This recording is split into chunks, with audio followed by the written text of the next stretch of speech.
The following program presents principles designed to promote good health. It should not take the place of personal professional care. Viewers should always consult their qualified health practitioner before considering alternative treatment.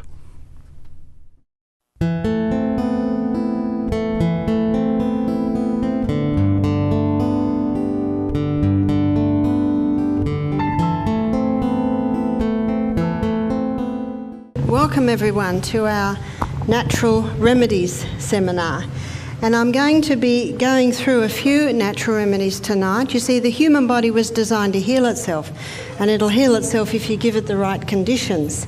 And there's a little book that I often use. It's called The Ministry of Healing, and there's a chapter in there called The Physician, the Healer, and it's not just for the physician.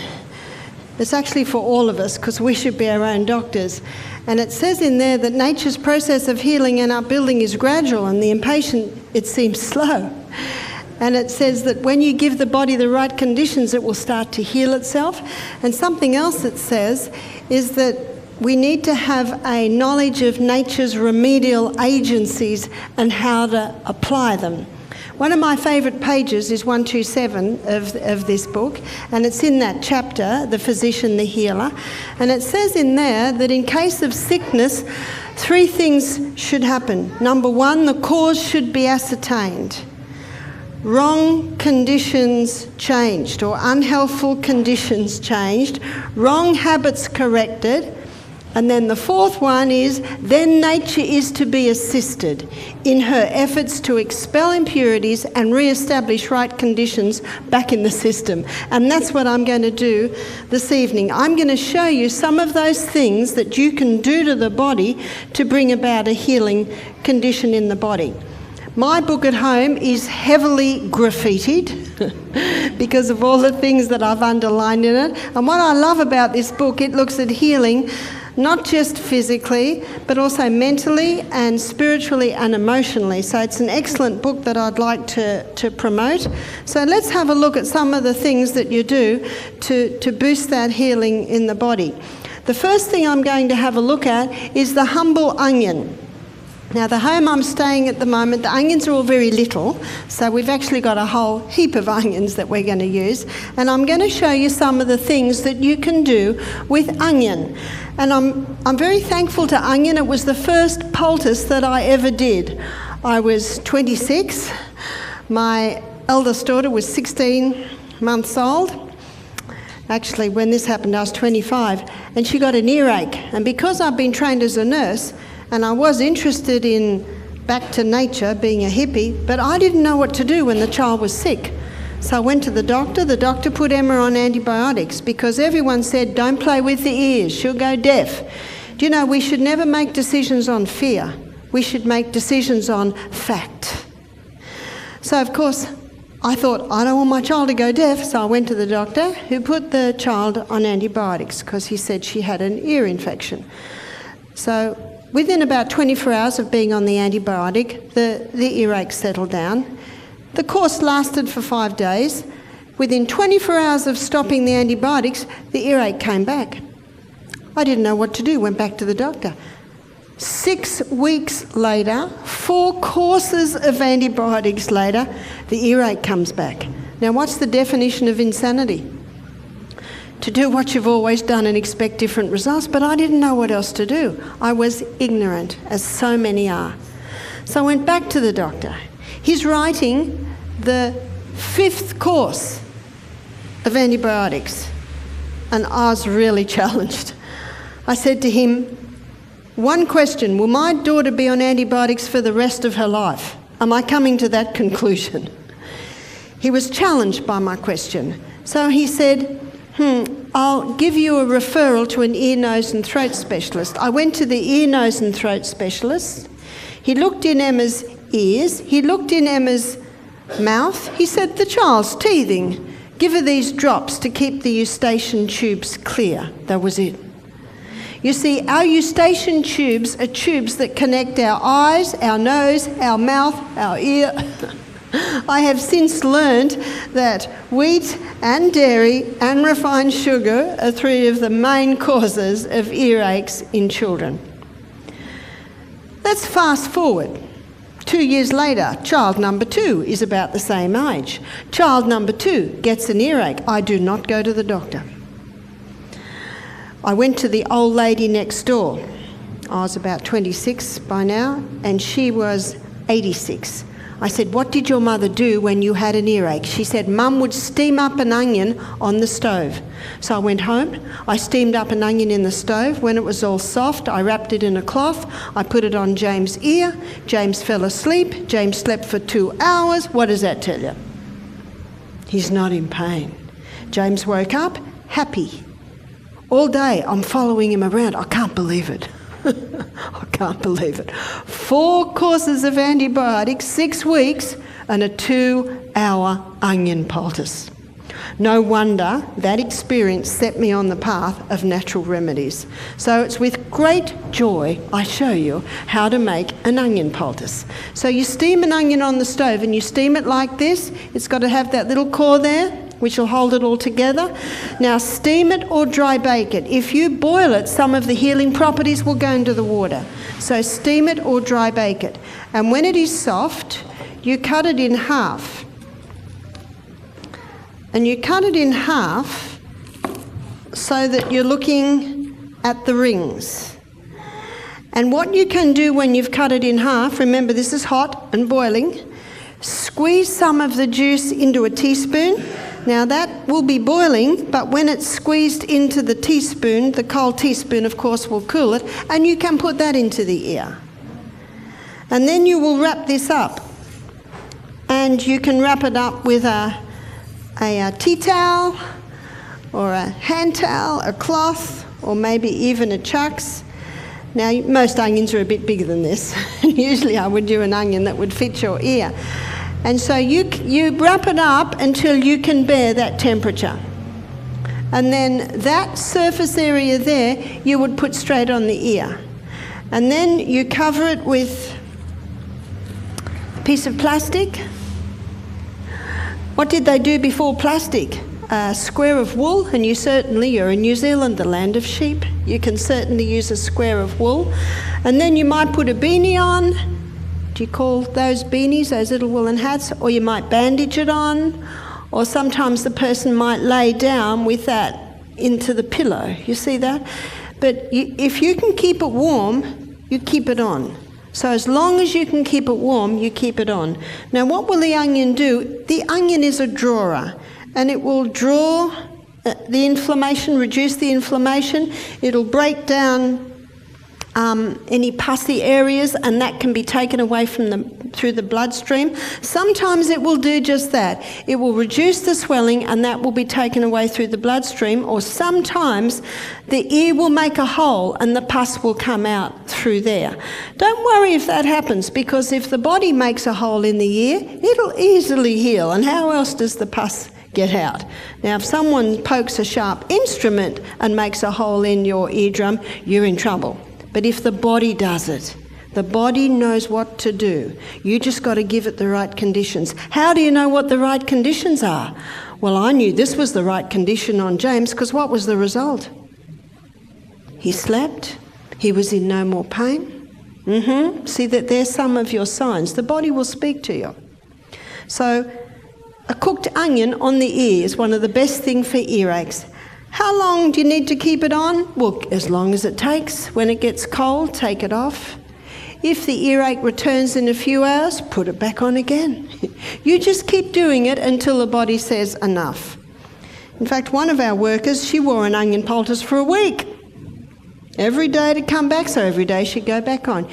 Who are you listening to? The body. And she would get relief. The body's going, that's what I want. After 7 days, no more earache came back. Sometimes we don't know why. This lady eats and lives really well. Maybe something was just coming out from her childhood, or maybe she had a gluten and a dairy intolerance then, and maybe she had a lot of earaches then. You know, sometimes we don't know why. But the body knows why, and it will tell you if this is the right thing to do. Now I'm going to look at there's one other area for cooked onion, and that is on a boil. And with a boil, let's say that knuckle is a boil, you steam it, and of course you don't put the boiling onion right on. You let it cool. It'll cool quite quickly, and when you can cope with it, you put it on, and you put a bit of plastic on and bandage it on. And you might leave it overnight. You might leave it all day. You can leave it for a while, and that onion will draw the waste into itself, and when you take it off, everything comes out. It's drawn it all into that area, so it brings relief, because what you've got the heat, which will bring everything to it, and you've also got the drawing, healing properties of the onion. So they're the two places that you can use cooked onion. Now we're going to have a look at raw onion. And often when you cut an onion, what happens? You start crying, is that right? And that's a good illustration of what the onion does. It's very good at clearing all the eustachian tubes. So it's a good time to cut up an onion is when you've got a cold. And what you can do with a baby, you can't do a lot with a baby, obviously, but you can, if they have a cold, you can cut up an onion or slice up an onion and you can put it on a plate in their bedroom, and they will breathe in the onion fumes, and it will help to clear the airways. And it's a fairly old remedy that to cut up an onion on a plate will help to take the fumes out of a freshly painted room. Also, if you've got a bad smell in the fridge, obviously you must remove the cause of that bad smell, but if you put a chopped onion on a plate, it can absorb any of the bad fumes that may be lingering after the offending article has been removed from the fridge. So raw onion can be used like that. Now there's another remedy for raw onion, and you might be surprised at this one, and this remedy is for a cough. Let's say someone's got a bad cough, and I'll give you a story to illustrate. I was at my daughter's house in America, and she's got a little 3-year-old boy, and she put him to bed. He had a bit of a cold, and we were listening, and he coughed, and he coughed, and he coughed, and he coughed. And you know what it's like, you just think he'll go to sleep any minute. Half an hour later, he's still coughing. So I said to Emma, get him up and we'll put the onion poultice on his feet. Because up near the face, up near the eyes, it can irritate, so we'll put it on the feet, because the feet are a reflex for the rest of the body. Specifically, the feet are a reflex for the chest, the feet are a reflex for the head, and the feet are a reflex for the abdomen. So what we did was we chopped up the onion, like I'm doing right now, and we got 2 little plastic bags. Now, James is only 3, so little onions is good for a little one. And we put about a tablespoon of onion in one plastic bag, and we put a tablespoon of onion in another plastic bag. And then we put his feet in the plastic bag. So his foot, the bottom of his foot, is sitting on the onion. And then you pull the plastic bag up around his ankle and put a sock on. And then put him back to bed. So what's he got on? He's got his feet in the onion bag, and his feet, the bottom of his feet, where the biggest pores are in the whole body, are sitting on the onion. Now, not one more cough. And he'd been coughing for over half an hour. Not one more cough. Now, I know you're going to be keen to try this one, and it is so simple. Does the onion burn the bottom of the feet? No, it doesn't. And he slept with that on all night, and there was not one cough for the rest of the night. So it's an amazing treatment, so simple and yet so powerful. I had a lady ring me. She was about to be admitted to hospital with pneumonia. She's 23. She said, I don't want to go to hospital. I was admitted a month ago. I was put on strong antibiotics that made me so sick, and it didn't really help. She said, so pneumonia is a pretty bad situation. So I said, come, we'll do what we can. We had a program on, so it was convenient. And I said to her, just a little tip on your way. She had a 5-hour drive. I said, cut up an onion, put half in one plastic bag, half in the other bag. Now, sorry, she didn't have to drive with the onion on her feet. Her boyfriend was driving. And I said, put your feet in those plastic bags and put a sock on. Well, she thought that was pretty strange, but she was willing to do anything. When she got to our health retreat, she was just smiling. She said, I'm in awe. She said, she said it lessened my tightness. She said it seemed to open my bronchioles. This is on the feet. Very simple treatment. Now, she was with us. When she came to us, she was on Ventolin, she was on cortisone drugs, and she was on anti-inflammatories. And we did some hot and cold water fomentations on her lungs, her chest. We'll tell you about that one in a minute. And we put onion on her feet every night, and we got her inhaling peppermint oil. And within the 3rd day, she was off all her medication. She started to walk up the hills with all the other guests, and she had just finished her nursing. And that was a year ago. She's now been 6 months a naturopathic student. She said, I know where I'm going now. So she'll be an excellent naturopath. Now what I'm going to do now is make onion syrup. Now this is one of the best cough syrups that you can make. And it is so easy and everyone loves it, especially when the children aren't used to sugar, which my children weren't. I've put a layer of chopped onion in a jar, and now I'm going to put approximately a teaspoon of honey. This must be good honey, it's very thick. And you know the best honey is thick honey. So that's about a teaspoon of honey. Now another layer of onion. Another teaspoon of honey.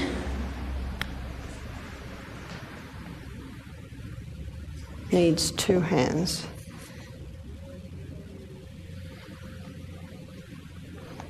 Now by the end of this evening, a syrup should have formed. Can you see what I'm doing there?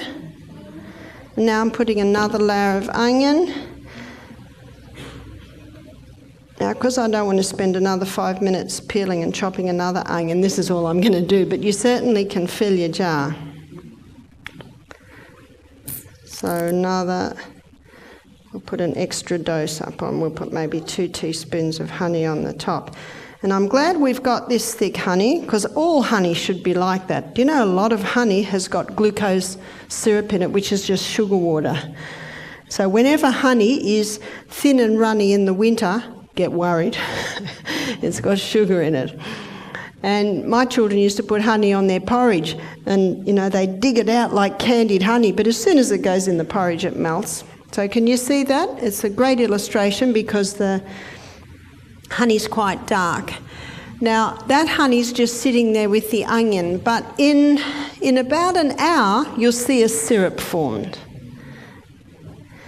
Now this is a cough mixture, and if someone's got a bad cough, they can have a teaspoon of that 3 times a day, or a child could have a half a teaspoon 3 times a day. So if your child's coughing very badly, give them a teaspoon of onion syrup, chop up the onion in 2 plastic bags, wrap it on their feet and put them to bed. They should and you should have a nice sleep that night.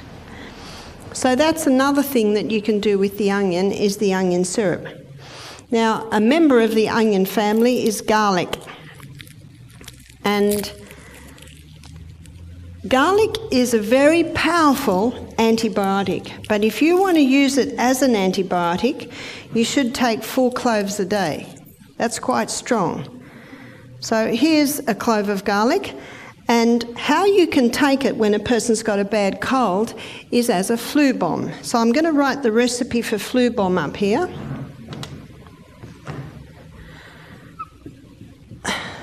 So flu bomb. And when you taste it, it'll seem like you've just drunk a bomb. Garlic. Now, someone loves garlic, they might have 2 cloves. but approximately 1 clove. And if I was doing it for a child, I'd use a very tiny little clove, and that's crushed. The next ingredient is ginger, and we'll be talking about ginger this evening. And this is about 1/4 teaspoon, and that's finely chopped. So they're the first 2 ingredients in the flu bomb. The third ingredient is the juice of a lemon. It's usually 1 lemon juice. And the next ingredient is honey, and usually 1 teaspoon. The next ingredient is eucalyptus oil. Or you can use tea tree oil, 1 drop, that's it. And the next ingredient is cayenne pepper. And we'll be talking about cayenne pepper later this evening. And I'll just leave that one free, because for some people it's a light shake. For other people who are very brave, it might be 1/2 teaspoon. So I'll just leave that one up to you. Now all of these things are put in 1/2 cup of hot water. And then you drink it. Now you don't have to chew up the ginger and the garlic, you just throw it down. And if a person's got anything from pneumonia to bronchitis to asthma to the flu to sinus problems, any respiratory problems, that will bring relief, and it usually brings relief for about 4 hours. So my suggestion is, if you have such a complaint, that you have 3 or 4 a day.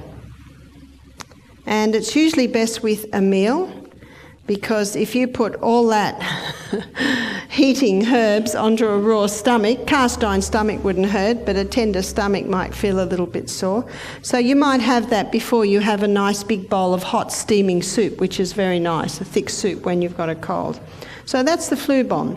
Now you can't give a flu bomb to a baby, can you? So what can you do when a baby's got a cold?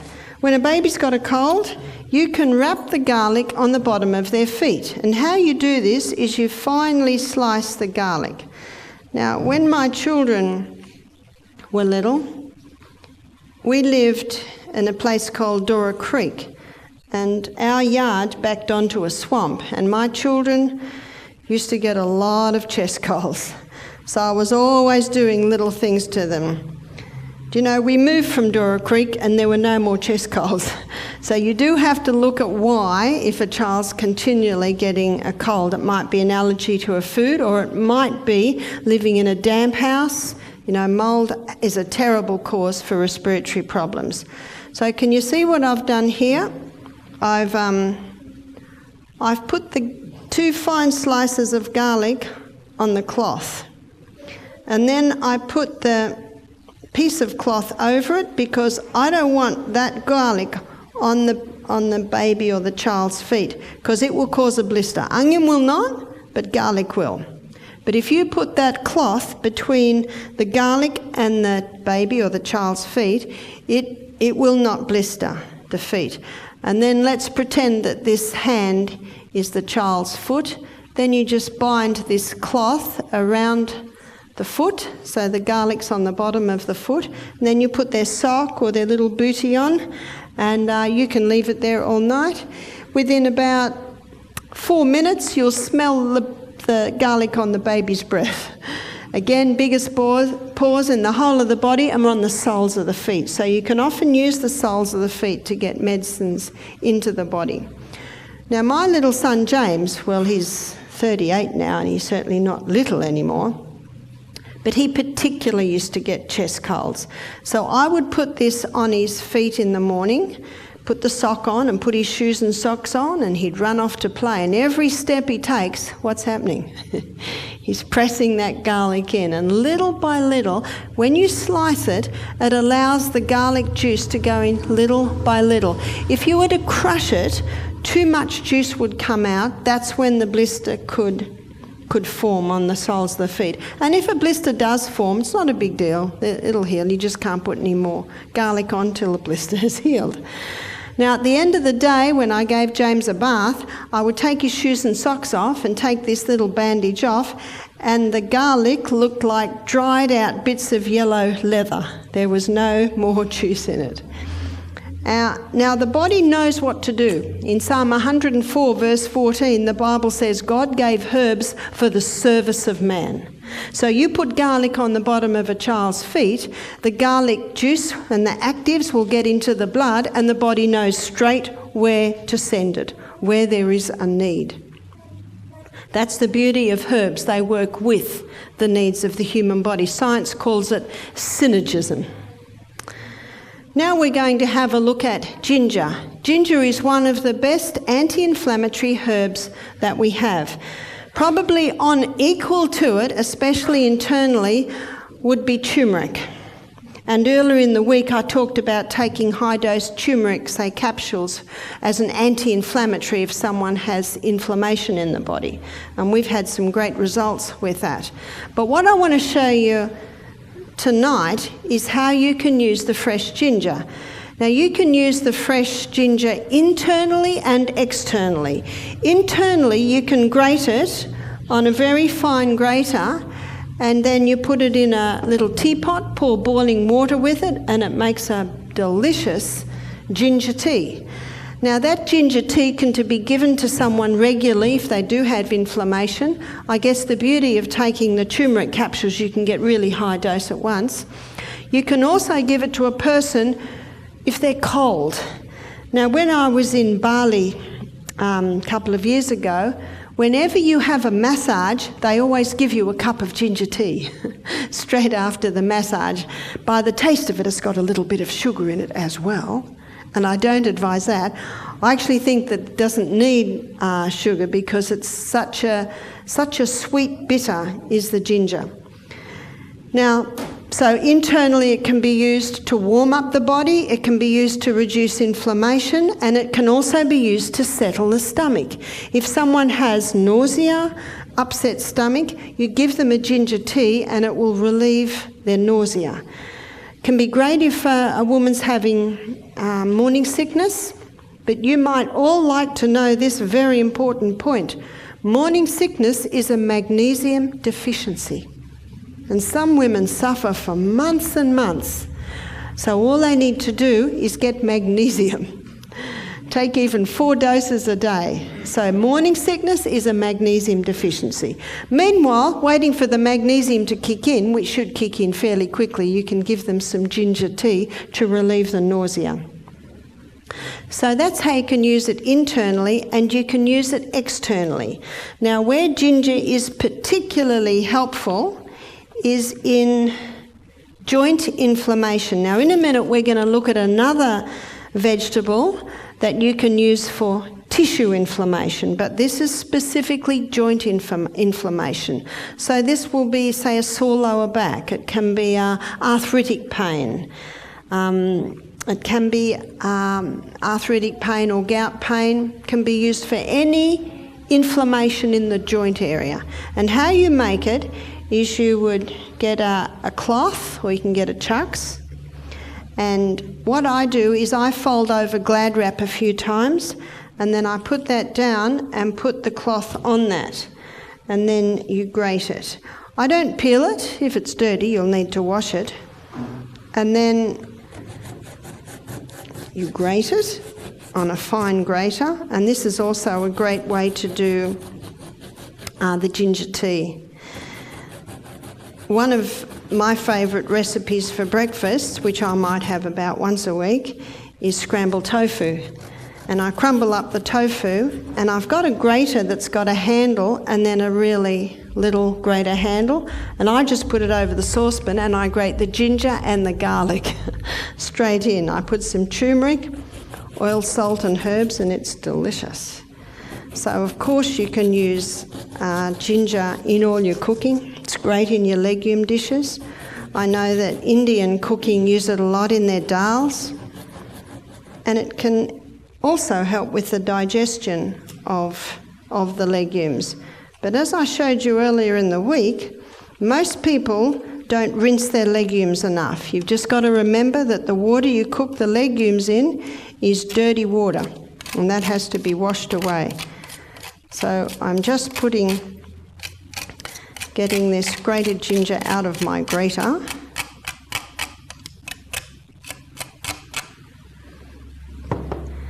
And I'll hold this up so you can see. So there's my grated ginger. So on such a fine grater, it's like a pulp, and you can spread it out. So you spread it out. Now I'm just saying, let's say this is for a sore lower back, and a lot of people have sore lower backs. And what we have to do is we have to listen to our body. If you're doing something and your back's a little bit sore, you've got to stop. Many backs get sore because people keep doing things when the body says stop. And a lot of people don't lift things with their thighs. You should never lift with your back. You should lift with your thighs. So if your back is straight and your knees are bent, you will lift with your thighs. So you've got to look after those backs. So what I'm going to do now, and I'll do it up here so you can see, I'm going to pull one side over and then pull the other side over. I just need a few more pairs of hands here.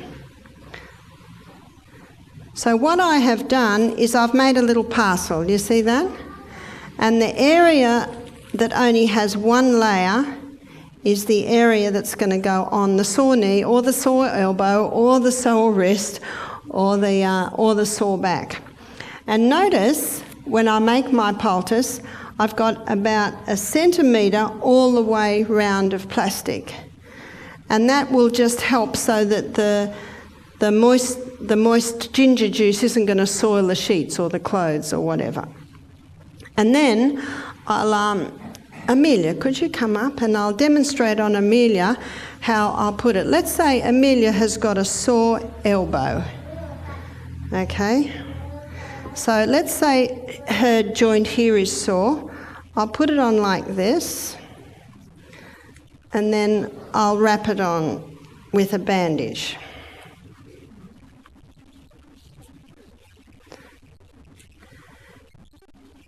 Now what will happen is if there's inflammation in that joint, now you make sure you don't have it too tight to strangle the limb, and you also don't have it too loose so that it'll fall off.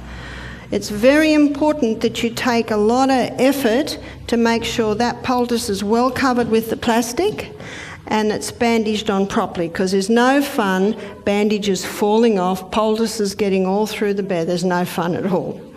So let's say Amelia's got a sore elbow. Maybe it's bursitis, maybe it's tennis elbow. Medicine's found lots of names for sore elbows, but mostly they're inflammation.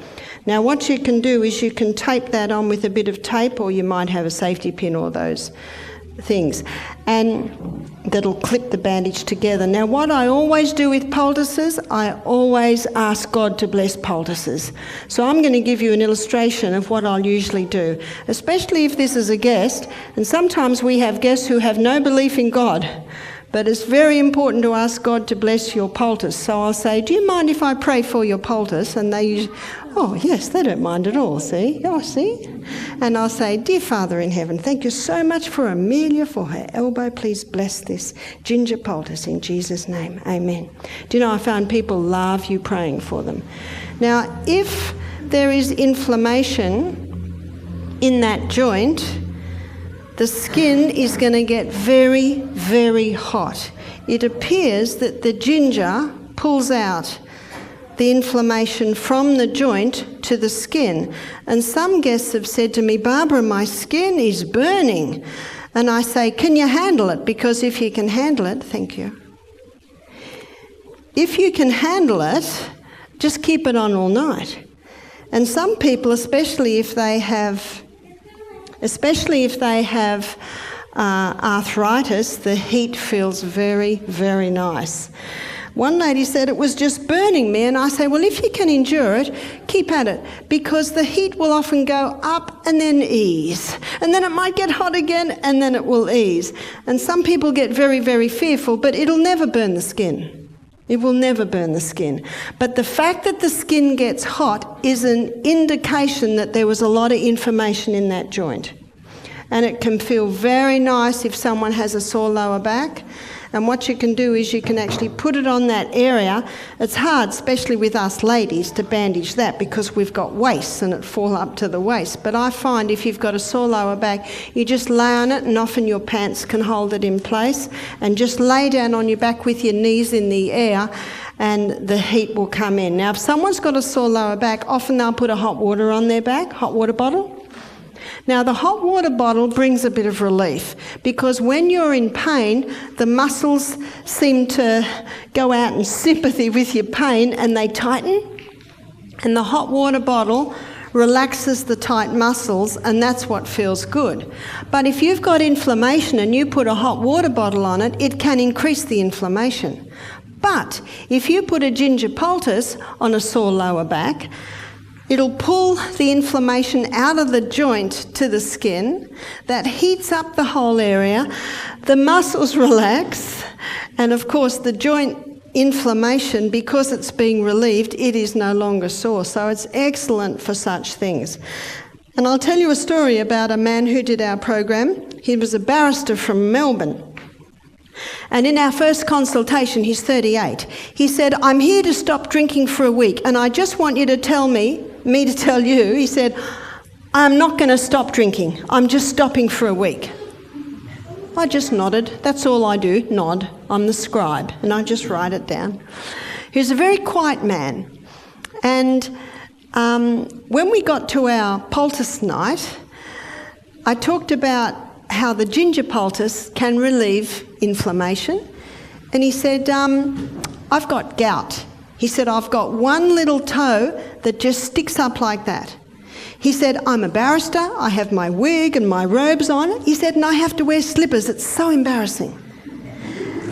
And he said, this little toe has been sore for 18 months. I nodded, as I do.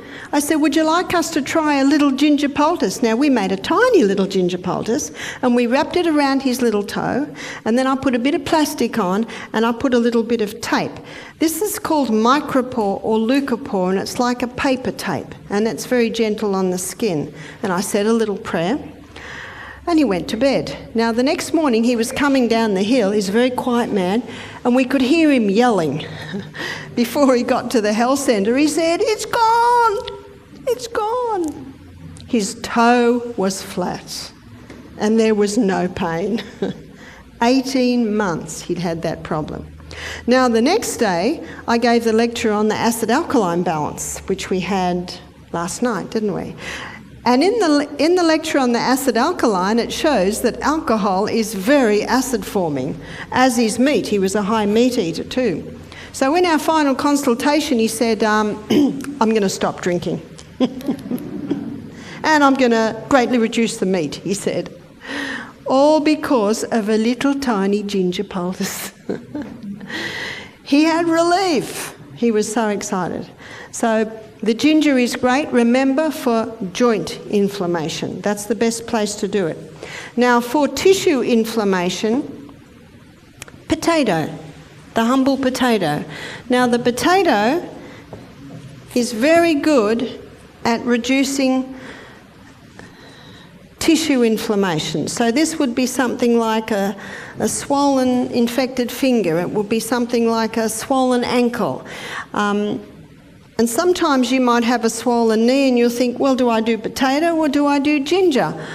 Well, do one for a few hours, take it off and do another one for a few hours. Your body will tell you what is best, because sometimes you don't know whether it's joint or tissue inflammation. And what you do is you just grate that potato. We've got a tiny little potato, but that's usually all you need, because if you do too much, it becomes too wet, and there's nothing worse than leaking poultices. And the lady of the house will not be happy if there's potato juice on her sheets, because it's not easy to get out. In fact, our laundry lady has asked us, please don't do any more poultices at night in the health retreat, because the sheets were getting a bit stained. But you can certainly do them through the day, as long as you make sure you wrap them up really well. There shouldn't be a problem. So here is the potato poultice. And this would be a good size for a knee, say a sore knee, sprained ankle, like that. And you put it, you make the poultice out of it. Now, with the potato, it's very alkalizing, and when you've got inflamed tissue, it's very acid. And potato is high in potassium and phosphorus, and both of those are absorbed by the skin to help with the healing. So you can see again, I've got an area around my poultice, so that when you put it on the skin, like I did with Amelia's poultice, the plastic well covers it. A few stories about the potato poultice. I was at a friend's house here, it must have been 18 months ago, and I was seeing a lady, and when she came in, her little boy came in too. And her little boy was about 7, and he had a sore finger. And I was immediately drawn to his sore finger. His finger was swollen almost twice the size. It was all red with a pussy top. I said, "What's happened to the finger?" And the lady said, "Well, the doctor says it's cellulitis." Do you know what cellulitis is? Just inflammation of the cell. That's all cellulitis is. Well, that's obvious, that's inflammation of the cell. I said, what have you been doing? She said he's on his 2nd course of antibiotics, he's on painkillers and sleeping tablets at night. 7. I said, did anything happen to that finger? See, the detective hat has to go on. Did anything happen? Oh, he had a blister, and then he played in the dirt, and the blister broke, and the dirt got on the skin. It's not rocket science, is it? And of course, as soon as the dirt got into the blood, then the body reacts by sending white blood cells, inflaming the area to try and protect the area. I said, aha. I said, do you mind if I try something? She said, please. I said, well, what I'd like to do is get 2 cups. One cup's got hot water, the other cup has got cold water. And in the cold water, there are blocks of ice. It's a hydrotherapy treatment. So I shall write this one up. So what we did 3 minutes in the hot water, and we did 30 seconds in the cold water. And the reason this works is that hot is a stimulant. Because we know if we get into a hot shower or a hot bath when we're cold, it stimulates, doesn't it? It's a stimulant. But probably within about 5 minutes of being in a hot bath, how do we feel now? We feel like falling asleep, don't we? So initially, hot stimulates, and then it slows right down. So I put his finger in the hot water, but I'm only going to put it in for 3 minutes, because by 3 minutes, everything's going to slow down. And then I put it into the cold. What happens when you have a cold shower? Has everyone been trying their cold shower? It's a stimulant, isn't it? But if we were to go and dive in a cold creek in the middle of winter, very quickly we start to slow down. In fact, in about 30 seconds, everything starts to slow down. So can you see what we're doing here? We're using the stimulating time of hot, and by the time before it can slow down, we whiz over to the cold and wake it up again. And before that has time to cool down, we go back to the hot, wake it up again. Can you see what we're doing here? And you do that 3 times. More than 3 times can exhaust the body, because this is dramatically moving the blood. You see, the blood is the life of the flesh, and that finger needs more blood. And that wound In that wound, the blood had tended to sit and pool. So bringing fresh blood in drives the stagnant blood out, and when the fresh blood comes in, it's got oxygen, it's got nutrients, it's got water, it's got white blood cells, everything that finger needs to heal. Now with the little boy, I had the hot water and I said, put your good finger in and tell me if you're comfortable with that temperature. Can you see? This morning we talked about the will. You've got to work with the will. And if that little boy said, I don't want to do this, I would say, okay.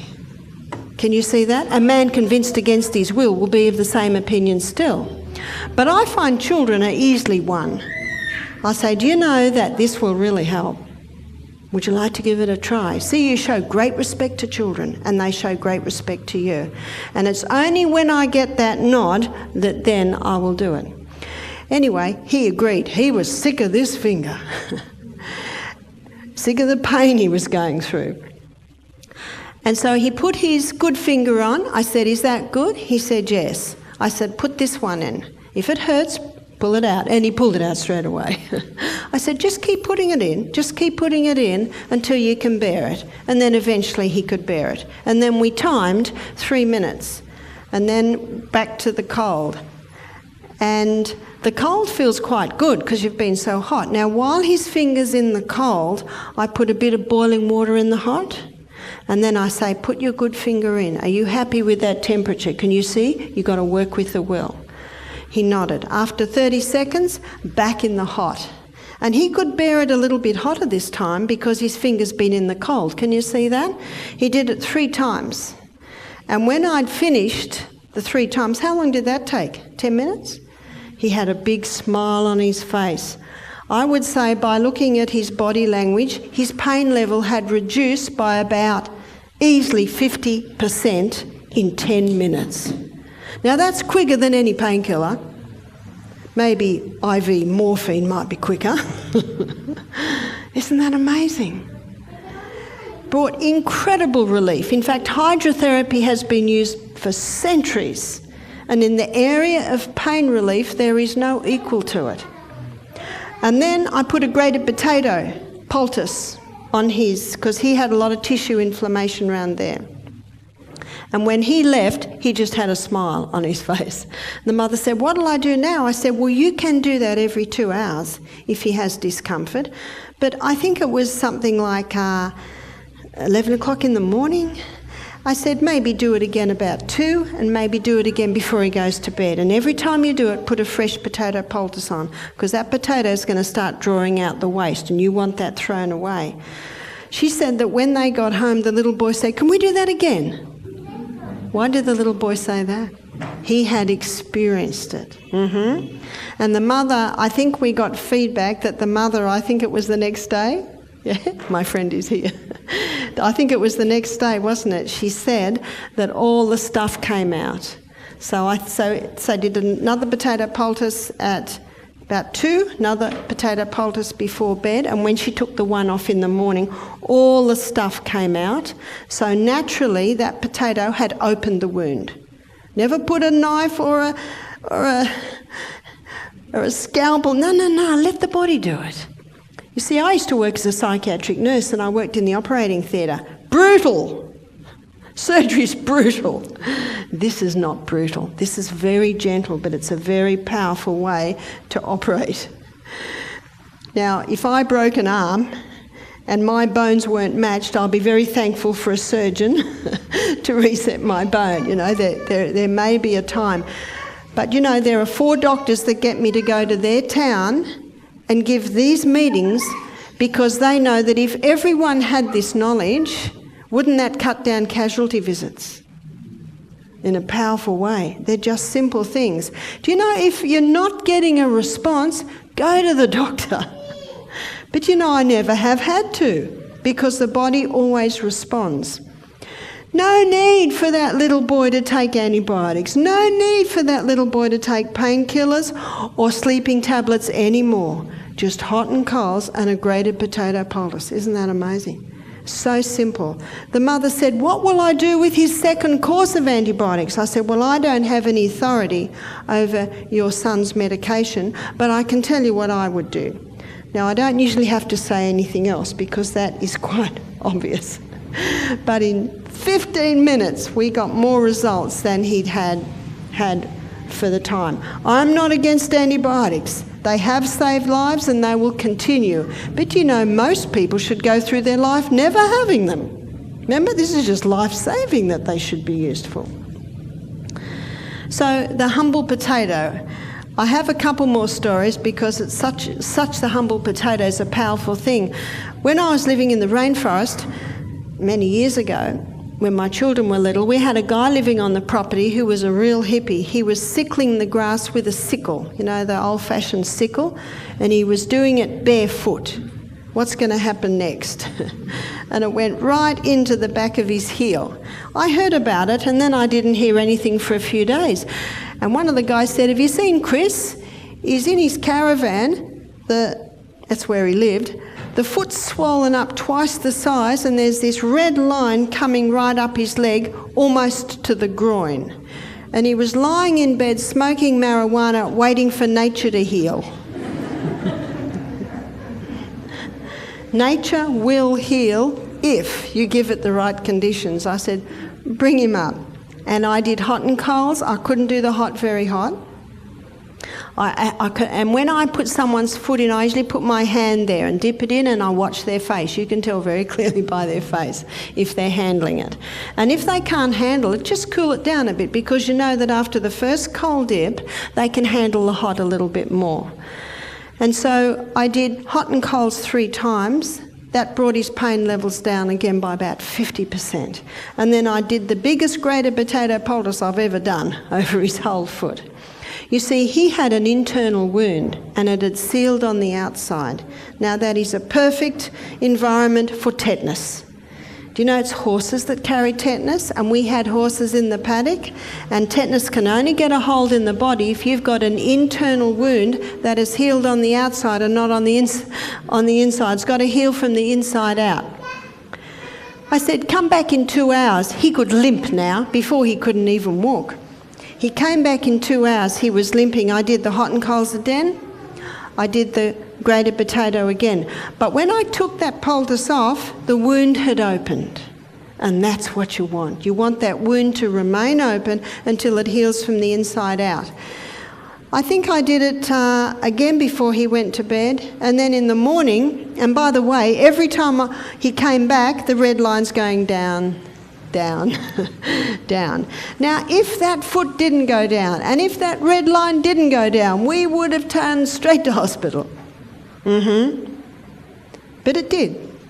It did. And that's why I say, try this. If you're getting results, what's the body saying? Yes. What's the results? The results is reduction in swelling. Results are reduction in pain. So you're looking for the body's response. The next day, the foot was almost back to normal. The red line was almost gone. He said, what'll I do now? I said, just keep an eye on it. You're probably all right now. But if the red line creeps up, we just go back to more. I said, that wound must keep open. Keep an eye on it. So I just let him deal with it. I said, if you need more help, I'm here. I wonder how long he had. Maybe another week. Because he had the perfect environment for tetanus. My little grandson, he trod on a rusty nail. He's 3.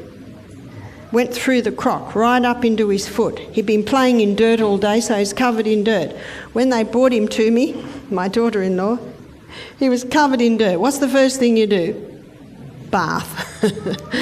It's just basic common sense. I put him in a bath, and that calmed him down too. And then I got a grated potato poultice about this big, wrapped it on the bottom of his foot, bandaged it, put a sock on, and put his little Crocs on. And that's it. Of course, said a prayer over it. That night, my son William, he did another grated potato poultice after his evening bath.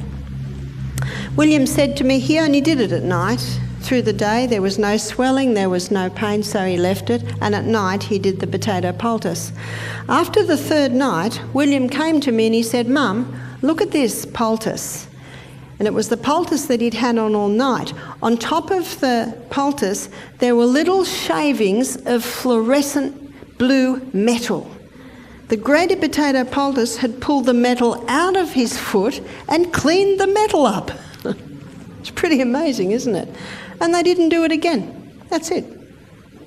Did he have a tetanus shot? No, he didn't. There is no need, because his foot was given the conditions required for healing. And those tetanus shots sometimes can be quite nasty. Death by tetanus is not a pretty picture, but most of the times it can be prevented by just immediately working on the wound that is there. One more story of grated potato poultice. My girlfriend Lindy rang me. This is when we all had our babies together, and I could hear her little boy Louis screaming in the background, and I said, "What's the matter with Louis? He's 10 months old." She said, "I don't know, but his little penis is swollen twice the size and he's screaming. You know, sometimes you don't know why. And if you take him to the hospital, what are they going to do?" I said, "Make a grated potato poultice quickly." See, how long did that take me? Not long at all. That's why it's good. Over the next week, make yourself a poultice box. Buy a plastic box, call it poultice box, and get your little squares and your little graters and all your bits and pieces, so if there's a crisis, it's just there. And you'll be very thankful. So she put this on his scrotum, then put his nappy on, and she said he stopped crying in about 5 minutes. You see, whenever you've got swollen, painful tissue, the cool grated potato poultice is very soothing, and that immediately starts to cool the area. Little Louis slept for a couple of hours. She said she kept going in. She wanted to know if he was all right, because he was finally sleeping. Poor little chap was probably exhausted too. When he woke up, she quickly changed his nappy and everything was back to normal. Now, sometimes you don't know why. He's a little crawling baby. My girlfriend was a hippie. Maybe he was crawling in the grass. Maybe a grass seed got there. Maybe an ant bit the area. It's hard to know. But no matter what the problem, if ever you see swelling in the tissue, you put the grated potato on. And for joint, you put the ginger poultice on. My son James, he works out, you know, and he was working out too much a few years ago and his whole arm swelled up. So he remembered what Mum used to do, and he put a grated potato poultice over his whole arm and bandaged it up. In the morning it was all back to normal except for the joint there. Looks like that little one will do well with onion on the feet tonight, hey? And we'll give her a dose of this soon. Can you see the syrups forming? The syrup's already forming. Usually within 24 hours it's all done and you strain it. Let's go back to James and his swollen elbow. He went to the doctor and the doctor said, "That's bursitis." What's bursitis? Just inflammation of the bursa, which is the fluid around the joint. He said, "Take this antibiotic." James stood up and said, "I've never taken an antibiotic in my life and I'm not about to start." And he left the surgery. Do you think the doctors ever heard that? He certainly didn't need an antibiotic for that. And you know, there's a big push today to get doctors to stop prescribing so many, because when people really need it, they're not working. So James rang up Mum, and Mum said, "Put the ginger on." So he put the ginger on. He said it got very, very hot, but he put it on one night, reduced down half. Put it on the next night, and by morning it was all the inflammation had gone. Very simple things, and yet powerful. Now, if you don't regularly use ginger, you can freeze ginger just like that. And you can just grate it frozen. So I know that if you have ginger in the fridge and you don't use it, it can mould. So that's a good tip to know, that you can freeze it.